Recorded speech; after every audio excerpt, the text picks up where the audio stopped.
જય રામદેવી મિત્રો, આજે હું એક વાત કહું છું દીકરા વિશે. દીકરો કેવી વસ્તુ છે, મા બાપને દીકરા પાસે છે ને ઘણી આશાઓ હોય કે તમે નનકા હો ને ત્યારે મા બાપ તમને નનકેથી મોટા કરે, 9 મહિના માતા પોતાના ઉદરમાં રાખે અને પછી દીકરાને ભણાવે ગણાવે, બીમાર થાય તો એને હોસ્પિટલ લઈ જાય, રાત દિવસ એની સેવા કરે, પછી દીકરાને એ પરણાવે પછી એના લગ્ન થાય ને પછી દીકરો એમ કે બાપા મારે તમારા ભેગે નથી રહેવું, બરોબર? તો પછી મા બાપ ઉપર શું વીતી હશે એ તમે વિચારજો.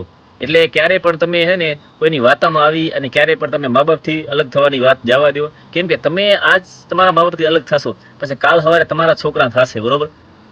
એ છોકરા છે ને તમને ક્યારેય તમને ભેગા નહીં રાખે. કેમ કે છોકરા શીખે જ છે કે મારા દાદા દાદી અમારાથી નોખા રહેશે તો એ મોટા થશે, કાલ સવારે એમની બાયડી આવશે તો એ પણ તમને છે ને નોખા કરશે. એટલે હંમેશા ધ્યાન રાખો અને મા બાપને સાથે રાખો. બાકી જેના મા બાપ દૂર છે એને તો ખબર જ છે કે મા બાપ શું, ધંધાર્થે અલગ વસ્તુ છે. બાકી તમે મા બાપથી પેણીને ડાયરેક્ટ લગ્ન કરીને નોખા થઈ જાઓ છો, એ વસ્તુ યોગ્ય ન કહેવાય.